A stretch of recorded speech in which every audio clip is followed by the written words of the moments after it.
Welcome, dear students, GRPS Junior College, Narangao, online lecture series, subject Agriculture, Science and Technology, Standard 12th. विद्यार्थी मित्रांनो, in previous lectures, we have studied about nursery management, chapter number 6. Today, we have start for study chapter number 7, greenhouse technology. First meaning, यामध्ये आपण सुरुवातीला green house meaning आपण पाहणार आहोत. Green houses are protected structures useful for cultivation of certain plants and crops. Green houses are protected structures useful for cultivation of certain plants or crops. तर green houses म्हणजे काय, तर एक structure आहे, तर त्याचा जो वापर आहे तर कल्टिवेशन ऑफ सर्टन प्लांट्स, वनस्पतीची वाढ करण्यासाठी किंवा जी पिकं आहेत ती पिकं घेण्यासाठी या प्रोटेक्टेड स्ट्रक्चरचा वापर होतो, त्याला आपण ग्रीन हाऊस म्हणतो. Green house protect the crop from adverse climatic condition. Green houses या ठिकाणी प्रोटेक्ट करण्याचं काम करतात, संरक्षण करण्याचं काम करतात फ्रॉम ऍडवर्स क्लायमॅटिक कंडिशन. ऍडवर्स म्हणजे वातावरणाची जी बदलती स्थिती आहे त्याला प्रतिकार करण्याचं काम ग्रीन हाऊसेस करतात. Then crops are provided with required CO2, light, temperature, humidity and air which are most essential for crop growth. Crop आपण जे तिथं लावणार आहे ग्रीन हाऊस मध्ये, तर त्या ठिकाणी रिक्वायर्ड CO2 त्या ठिकाणी अवेलेबल होतो, लाईट अवेलेबल होते, टेम्परेचर मेंटेन करता येतं, ह्युमिडिटी मेंटेन करता येते, त्याचबरोबर एअर फ्लो सुद्धा कंट्रोल करता येतो. मग ग्रीन हाऊस मध्ये आपण हे सगळं मेंटेन करतो आणि इसेन्शियल जे असेल ते त्या ठिकाणी प्रोव्हाइड करतो. Then covering material is known as cladding material. जे कव्हरिंग मटेरियल जे वापरतो आपण, प्लॅस्टिक, शेड नेट, हे जे वापरतो त्याला आपण क्लॅडिंग मटेरियल असं म्हणतो. तर अशा पद्धतीनं आपण ग्रीन हाऊस म्हणजे काय, त्याचं स्ट्रक्चर कसं कुठल्या कारणासाठी यूज केलं जातं ते आपण पाहिलं. Then next, on the basis of covering material used greenhouse is classified into 3 types. Covering material कुठलं यूज करतोय त्यानुसार ग्रीन हाऊसचे 3 टाईप आहेत. First, glass house. Glass is used as covering material. Glass house मध्ये आपण काय करतो, glass is used as covering material म्हणजे काच त्या ठिकाणी आपण वापरतो. काचेचं पूर्णपणे जे ग्रीन हाऊस आहे ते त्या ठिकाणी तयार केलं जातं. Then second, poly house. Polythene sheet is used for covering. Poly house मध्ये काय केलं जातं, तर पॉलिथिन शीट म्हणजे प्लॅस्टिकची जी शीट आहे ती त्या ठिकाणी वापरली जाते. Then third type, shade house. Frame is covered with shade net. यामध्ये शेड नेट तुम्ही सर्वांनी पाहिली असेल, हिरव्या किंवा व्हाईट किंवा ब्लॅक कलरची शेड नेट अवेलेबल आहे. तर ती शेड नेट वापरून एक फ्रेम बनवली जाते आणि त्या फ्रेमला शेड नेट लावली जाते, त्याला आपण शेड हाऊस असं म्हणतो. तर 3 टाईप आपण पाहिले on the basis of covering material used green houses: glass house, poly house and shade house. The glass house are used in temperate countries to protect the crop from snowfall and colds. तर glass house साधारणतः temperate countries, temperate म्हणजे काय, तर ज्या ठिकाणी तापमान खूप थंड आहे अशा ठिकाणी अशा प्रकारचे जे हाऊस आहेत ते त्या ठिकाणी वापरले जातात ग्लास हाऊस. मग त्या ठिकाणी स्नोफॉल होतो. स्नोफॉल म्हणजे काय, तर बर्फ त्या ठिकाणी पडतो. कोल्ड खूप थंडी त्या ठिकाणी असते, अशा ठिकाणी ग्लास हाऊसेसचा वापर केला जातो. टेम्परेट रिजन किंवा टेम्परेट कंट्री ज्या आहेत, फॉर एक्झाम्पल रशियन कंट्रीज, त्या ठिकाणी खूप थंडी असते, अशा कंट्रीज मध्ये ग्लास हाऊसेसचा वापर क्रॉप ग्रोइंग साठी केला जातो. The polythene covered framework is economical. Polythene of 0.10 to 0.15 mm in thickness resist ultraviolet radiation is found most suitable and economical. तर polythene covered framework is economical. Polythene covered frame जी आहे तर ती economical आहे, म्हणजे आर्थिकदृष्ट्या परवडणारी आहे. पॉलिथिन ऑफ 0.10 to 0.15 mm म्हणजे 0.10 ते 0.15 mm ची जाडी आहे प्लॅस्टिकची. असं प्लॅस्टिक त्या ठिकाणी वापरायचे. मग ते प्लॅस्टिक जे आहे तर ते अल्ट्राव्हायोलेट रेडिएशन ला रेजिस्टन्स आहे अँड इकॉनॉमिकल आहे आणि आर्थिकदृष्ट्या परवडणार आहे. Then in tropical and sub tropical regions naturally ventilated polyhouse are popular. तर ट्रॉपिकल अँड सब ट्रॉपिकल म्हणजे उष्ण आणि समशीतोष्ण जो कटिबंध आहे, जो एरिया आहे, त्या एरियामध्ये नॅचरली व्हेंटिलेटेड पॉलीहाऊसेस आर पॉप्युलर. त्या ठिकाणी नॅचरली व्हेंटिलेटेड पॉलीहाऊस जास्त प्रमाणात घेतले जातात. तर या ठिकाणी आपण पाहिलं on the basis of covering material use. Covering material कुठलं वापरलेलं आहे, त्यामध्ये glass house, poly house and shade house हे 3 टाइप्स आपण लर्न केले. देन इम्पॉर्टन्स और ऍडव्हान्टेजेस ऑफ ग्रीन हाऊसेस. आता आपल्याला ग्रीन हाऊसेसचं महत्व काय आहे ते आपण पाहूया. First, green houses technology gives 10 to 12 times higher yield than that of outdoor cultivation. Green houses मध्ये जर आपण क्रॉप घेतले तर 10 ते 12 पटीने त्या ठिकाणी हायर यील्ड मिळतो कुणापेक्षा. तर बाहेर जे आपण क्रॉप्स लावतो त्यांच्यापेक्षा ग्रीन हाऊस मध्ये 10 to 12 टाइम्स हायर यील्ड त्या ठिकाणी आपल्याला मिळतो. Then second importance, reliability of crop increases under green house cultivation. Reliability म्हणजे काय, तर शाश्वत त्या ठिकाणी आपल्याला ग्रीन हाऊस मध्ये प्रोडक्शन मिळतं. रिलायबिलिटी म्हणजे काय, खात्रीशीर किंवा शाश्वत जे उत्पादन आहे त्या ठिकाणी क्रॉपचं आपल्याला ग्रीन हाऊस कल्टिवेशन पासून मिळते. Then third, ideally suitable for vegetable, flowers, cut flowers.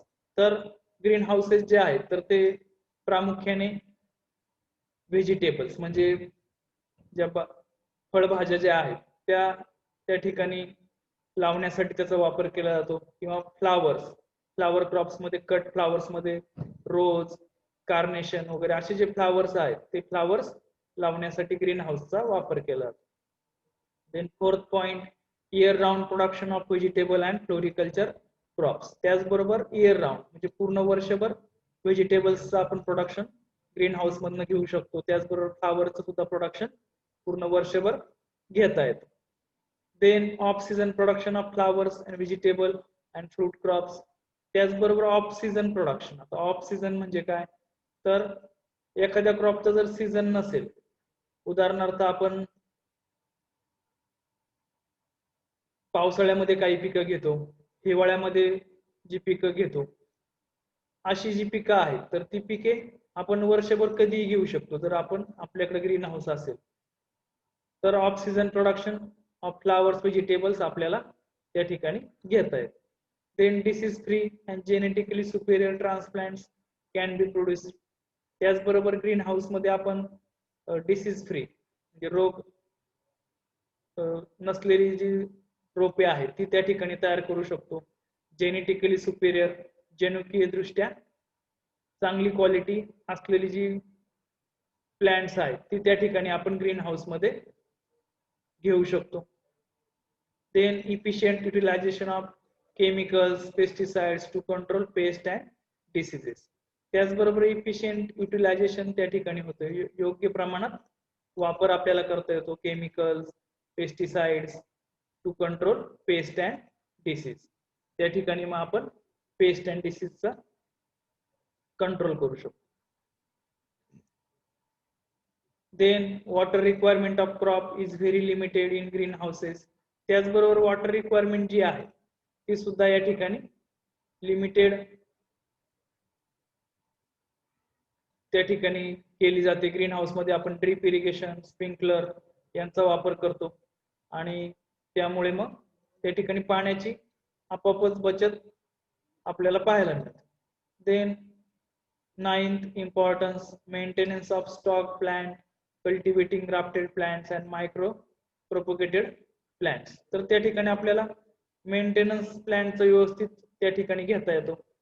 मग त्यामध्ये स्टॉक प्लांट्स असतात, कल्टिवेटिंग ग्राफ्टेड प्लांट आहेत, काही कलम केलेली झाडं असतात, मायक्रो प्रोपोगेटेड प्लांट आहेत. तर यांचं आपण त्या ठिकाणी चांगल्या पद्धतीने त्यांची काळजी ग्रीन हाऊस मध्ये घेऊ शकतो. Then 10th point, hardening of tissue culture seedlings. त्याचबरोबर टिश्यू कल्चरचे जे सीडलिंग्स आहेत म्हणजे जैव तंत्रज्ञान वापरून आपण जी काही रोपं तयार करतो ती रोपं हार्डनिंग ग्रीन हाऊस मध्ये केलं जातं, ते त्या ठिकाणी आपल्याला करता येतं. Then most useful in monitoring and controlling the instability of various ecological system. त्याचबरोबर आपल्याला मॉनिटरिंग अँड कंट्रोलिंग त्या ठिकाणी आपल्याला इन्व्हायरमेंटल कंडिशनचं करता येतं ग्रीन हाऊस मध्ये. Then 12th, modern technique of hydroponic, soilless culture, aeroponics, nutrient film technique are possible only under green house cultivation.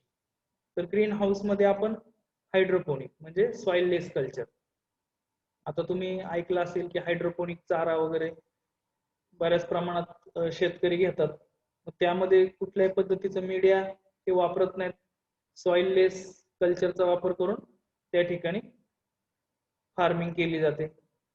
Then aeroponics, however येणारी काही झाडं आहेत ती त्या ठिकाणी लावतात. न्यूट्रिएंट फिल्म टेक्निक, मग त्यामध्ये न्यूट्रिएंट त्या ठिकाणी फिल्मिंग टेक्निक जी आहे ती वापर करून त्या ठिकाणी ग्रीन हाऊस कल्टिवेशन आपल्याला करता येतं. Then shade net house are most suitable for nursery. त्याचबरोबर इम्पॉर्टन्स आहे नर्सरीसाठी, तर शेड नेट हाऊस चा वापर करून आपण नर्सरी त्या ठिकाणी करू शकतो. तर अशा पद्धतीने आपण या ठिकाणी इम्पॉर्टन्स पाहिले. Then scope for green house technology. Next point is scope for green house technology. There is a great scope for using greenhouse technology for the following reasons. First, lot of barren land is available which can be deployed for erection of greenhouse. तर खूप मोठ्या प्रमाणात baron land आहे. Baron land म्हणजे काय, पडीक जमीन आहे, तर ती आपल्याला ग्रीन हाऊस कल्टिवेशनच्या अंडर त्या ठिकाणी आणू शकतो. Then green house technology should be utilized by storing rain water and using it by drip system.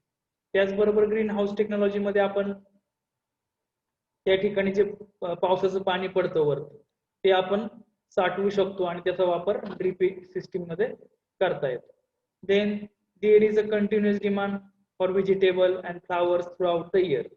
त्याचबरोबर पूर्ण वर्षभर त्या ठिकाणी फ्लावर्स अँड व्हेजिटेबल्सला मागणी असते, त्यामुळं ग्रीन हाऊस मध्ये कल्टिवेशन केल्यानंतर त्याचा फायदा आपल्याला होत असतो. Then there is a scope for propagation and raising nursery. त्याचबरोबर त्या ठिकाणी स्कोप आहे. स्कोप म्हणजे काय, तर त्या ठिकाणी आपल्याला propagation and raising nursery raising जर केलं तर नर्सरी मधून आपण विक्री मधून आपल्याला आर्थिक फायदा त्या ठिकाणी मिळू शकतो. Then 5th point, government schemes are available for promoting green house technology and subsidy for plastic and polythene. त्याचबरोबर गव्हर्नमेंटच्या वेगवेगळ्या स्कीम आहेत, त्या स्कीम मध्ये त्या ठिकाणी आपण वापर करून स्कीमचा लाभ घेऊन त्या ठिकाणी स्ट्रक्चर उभा करू शकतो आणि सबसिडी त्याची मिळवू शकतो, जेणेकरून आपल्याला जास्त आर्थिक त्या ठिकाणी सहभाग आपल्याला घेता येत नाही आणि शासकीय मदत घेऊन त्या ठिकाणी आपण जे खर्चिक बाब आहे पॉली हाऊस मधले प्लॅस्टिक वगैरे किंवा पूर्ण स्ट्रक्चर त्या ठिकाणी आपण उभं करू शकतो. Then large number of unemployed youth could be diverted towards greenhouse technology. त्याचबरोबर large number of unemployed youth म्हणजे काय, जे बेरोजगार आहेत असे, could be diverted towards green house technology, ते ग्रीन हाऊस टेक्नॉलॉजीकडे त्यांना आपण वळवू शकतो. Then there is a vast scope for export of produce. त्याचबरोबर या ठिकाणी व्हास्ट स्कोप आहे फॉर एक्सपोर्ट ऑफ प्रोड्यूस. जे काही प्रोड्यूस आपण ग्रीन हाऊस मध्ये घेतो, त्यामध्ये कलर कॅप्सिकम आहे, त्यानंतर वेगवेगळ्या भाज्या आहेत, तर त्या ग्रीन हाऊस मधून आपण एक्सपोर्ट त्या ठिकाणी करू शकतो आणि परकीय चलन, परकीय गंगाजळी त्याला आपण म्हणतो, ती आपण त्या ठिकाणी मिळवू शकतो. Then there is a scope for production of exotic crop as their demand is increasing in the domestic markets. तर अजून एक स्कोप त्याचा आहे की एक्झॉटिक क्रॉप. एक्झॉटिक क्रॉप म्हणजे काही परदेशी पालेभाज्या, फळभाज्या या ठिकाणी आलेल्या आहेत बऱ्याच, मग त्या ठिकाणी आपण ग्रीन हाऊस मध्ये घेऊ शकतो आणि डोमेस्टिक मार्केटमध्ये त्याची विक्री करू शकतो. Then ideal technology for marginal farmers. त्याचबरोबर जे मार्जिनल फार्मर्स आहेत, ज्यांच्याकडे शेत जमीन कमी आहे, त्यांच्यासाठी ही आयडियल टेक्नॉलॉजी आहे. Then generating employment in erection, maintenance and marketing of green house technology. त्याचबरोबर या ठिकाणी जनरेशन ऑफ एम्प्लॉयमेंट होत आहे. जनरेशन ऑफ एम्प्लॉयमेंट म्हणजे काय, तर बेरोजगारांना या ठिकाणी रोजगार मिळतो आहे. मग कशामध्ये, तर इरेक्शन म्हणजे पॉली हाऊसचे स्ट्रक्चर उभा करण्यासाठी लेबरची आवश्यकता असते. त्याचबरोबर त्याचं मेंटेनन्स मध्ये मग त्याचं काय वेळेस वादळ आलं किंवा खूप पाऊस आला तर ते पॉलिथिन त्या ठिकाणी फाटतं किंवा ते स्ट्रक्चर पडतं, मग त्या ठिकाणी त्याचं मेंटेनन्स करावं लागतं, परत उभारणी करावी लागते, लेबरच्या साह्यानं त्याची कामं केली जातात. देन मार्केटिंग मध्ये मग त्यामध्ये व्हेकल आलं, गाडी चालवणारा ड्रायव्हर आला, त्याबरोबर त्याचं मार्केटिंग करणारा एक मॅनेजर आला, तर हे सगळं त्या ठिकाणी त्यांची एम्प्लॉयमेंट होते. तर अशा पद्धतीने आपण या ठिकाणी ग्रीन हाऊस टेक्नॉलॉजी तर त्या ठिकाणी स्कोप पाहिला. Then next type of green houses. First, green houses based on shape. त्याचा शेप म्हणजे आकारमानानुसार त्याचे काही टाईप आहेत. त्यामध्ये first single span green house. पुढे त्याचे आपण डिटेल स्ट्रक्चर पाहणार आहोत. या ठिकाणी फक्त आता मी इनलिस्ट करतो. Single span green house, multi span green house, even span type green house, uneven span type green house, ridge and furrow type green house, sawtooth type green house, naturally ventilated green house, quonset green house, tunnel type green house. असे green हाऊसचे type आहेत based on shape. त्याच्या आकारानुसार त्याचे type आहेत. पुढे आता आपण त्याचं पिक्चर्स पाहूया. First single span green house. या ठिकाणी पिक्चर मध्ये दाखवल्याप्रमाणे त्याचं स्ट्रक्चर असतं. सिंगल स्पॅन म्हणजे एकच त्या ठिकाणी स्ट्रक्चर केलेलं आहे. Then multi span green house. Multi म्हणजे काय, एकापेक्षा अनेक, असे त्या ठिकाणी multi span green house. Then even span green house. Even span green house पहा, या ठिकाणी दोन्ही सारखेच त्या ठिकाणी तयार केलेले आहेत. Then uneven span green house. याची जो वरचा डोम आहे तर तो अनइवन असतो, त्याच्या तिन्ही बाजू त्या ठिकाणी वेगळ्या आहेत. अशा पद्धतीचं अनइवन स्पॅन ग्रीन हाऊस असतं. Then ridges and furrows green house.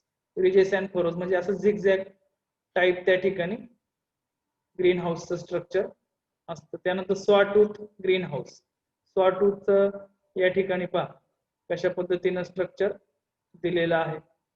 Then naturally ventilated green house. Naturally ventilated green house मध्ये पहा या ठिकाणी हवा येण्या जाण्यासाठी मार्ग आहे. Then quonset green house. Quonset मध्ये या ठिकाणी इथं जे डोअर आहे तर ते याचे दोन भाग केलेले आहेत, इकडं आणि इकडं. तर असे क्विन्सेंट ग्रीन हाऊस असतात. Then tunnel type. Tunnel type या ठिकाणी म्हणजे बोगद्याच्या आकारासारखे, तर असे ग्रीन हाऊस या ठिकाणी टाईप चित्रात दाखवल्याप्रमाणे टनेल टाईपचा असतो. स्मॉल डोअर या ठिकाणी केलेला आहे. देन एक बी type of green house based on utility. Utility म्हणजे त्याचा वापर कशासाठी करतोय आपण. युटिलिटी म्हणजे काय, त्याचा वापर कशासाठी करतो. First, green house for activity. यामध्ये ग्रीन हाऊसेस जे आहेत तर ते फॉर ऍक्टिव्हिटी. हिटिंग म्हणजे काय, तर ज्या पिकांना जास्त उबदारपणा हवा असतो अशा पिकांसाठी आपण अशा टाईपचे ग्रीन हाऊस इन्स्टॉल करतो. Green house for active heating. Then green houses for active cooling. Cooling मध्ये काय केलं जातं, तर या ठिकाणी ज्या पिकांना जास्त तापमानाची आवश्यकता नसते अशा पिकांसाठी आपण ऍक्टिव्ह कुलिंग त्या ठिकाणी जे टाईप आहेत ग्रीन हाऊसचे ते त्या ठिकाणी इन्स्टॉल करतो. देन पुढचा टाईप आहे next type, green house type based on construction.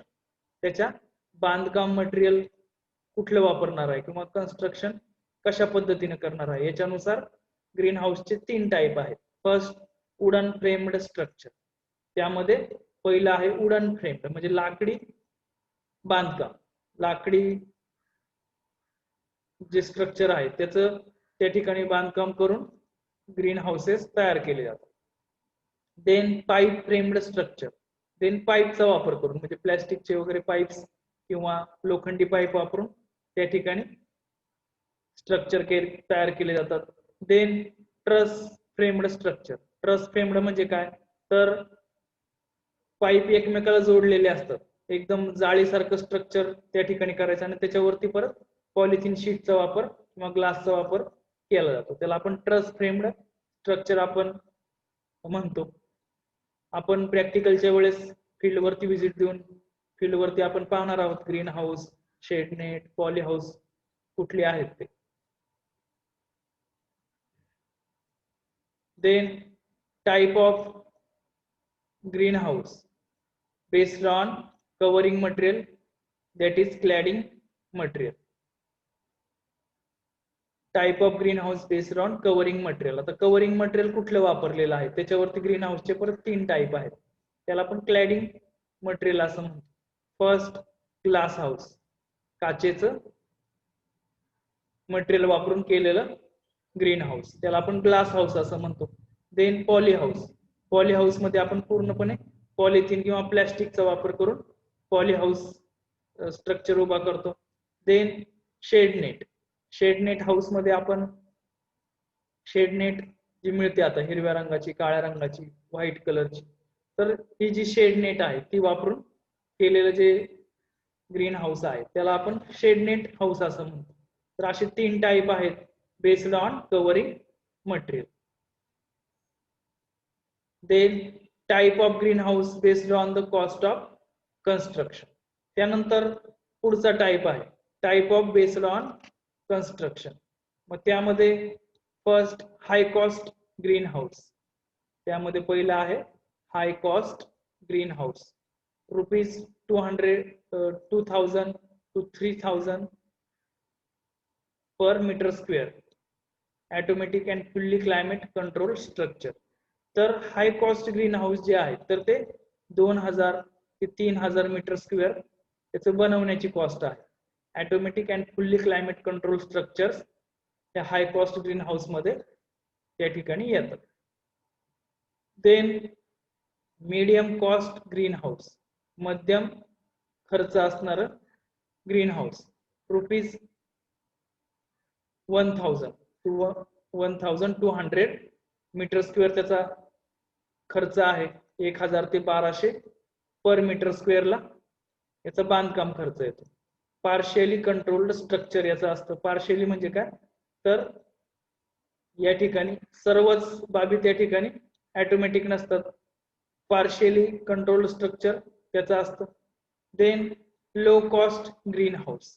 Low cost green house ₹600 to 800 meter square. याचा खर्च कमी आहे. 600 ते 800 मीटर स्क्वेअर खर्च येतो. Naturally ventilated poly houses. आणि हे काय असतात? Naturally ventilated poly houses. तर पूर्णपणे नैसर्गिक किंवा नॅचरली याची रचना केलेली असते. तर अशा पद्धतीने आपण types of green houses based on the cost of construction मध्ये पाहिलं. High cost, medium cost and low cost green houses. आज आपण या ठिकाणी 7 चॅप्टरला या ठिकाणी सुरुवात केली, ग्रीन हाऊस टेक्नॉलॉजी. मग यामध्ये सुरुवातीला ग्रीन हाऊस म्हणजे काय, then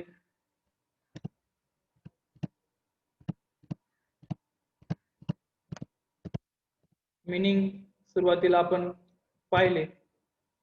Green houses are protected structures useful for cultivation of certain plants and crops. Then, on the basis of covering material, used greenhouses classified into 3 types: glass house, poly house, and shade house. Then, importance त्याचे आपण पाहिले. Then, scope of greenhouse technologies. Then, types of greenhouses based on shape. Then, type of greenhouses based on utility. Greenhouses type based on construction, type of greenhouses based on covering material, then type of greenhouses based on the cost of construction. तर हे या ठिकाणी आज आपण first lecture मध्ये पाहिलं, chapter number 7 green house technology. तर आजचं आज आपलं लेक्चर या ठिकाणी पूर्ण झालेलं आहे. धन्यवाद.